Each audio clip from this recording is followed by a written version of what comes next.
Isha foundation Adiyogi.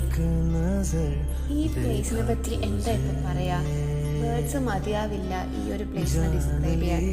ഞാൻ പോയിട്ടുള്ളതിൽ വെച്ച് ഏറ്റവും പീസ്ഫുൾ ആയിട്ടുള്ളൊരു പ്ലേസാണ് ഇത്. ഇവിടെ ഞാൻ ചെന്നിറങ്ങിയപ്പോൾ തന്നെ ആ ശിവൻ്റെ ആ രൂപം കണ്ടായിരുന്നു. അപ്പം നമ്മൾ അതിൻ്റെ അടുത്തേക്ക് പോണതിന് മുന്നേ അവർ ഒരു റൂമിൽ കൊണ്ടുപോയിട്ട് നമുക്ക് ഒരു 7 മിനിറ്റ്സിൻ്റെ മെഡിറ്റേഷൻ ചെയ്യിപ്പിച്ചു. അത് കഴിഞ്ഞ് അവരൊരു രുദ്രാക്ഷൻ്റെ മാല തന്നു. അത് കിട്ടിയപ്പോൾ എൻ്റെ ബോഡിയിലുണ്ടായ ഒരു ഡിവൈൻ ഫീലിംഗ്, അല്ലെങ്കിൽ ആ ഒരു പീസ്, ആ ഒരു കാംനെസ് ഒക്കെ എനിക്കറിയില്ല, വേറെ ഒരു പ്ലേസിൽ നിന്നും എനിക്കിത് കിട്ടിയിട്ടില്ല.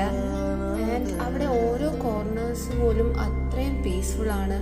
ആൻഡ് ഞാൻ ഏതൊക്കെ പ്ലേസിൽ പോയാലും പിന്നെയും പോകണം എന്നൊന്നും എനിക്ക് അങ്ങനെ തോന്നാറില്ല എപ്പോഴും. പക്ഷെ ആദിയോഗി ചെന്നപ്പോൾ എനിക്ക് പിന്നെ അങ്ങനെ തോന്നി, ഇനി ഇവിടെ വരണം.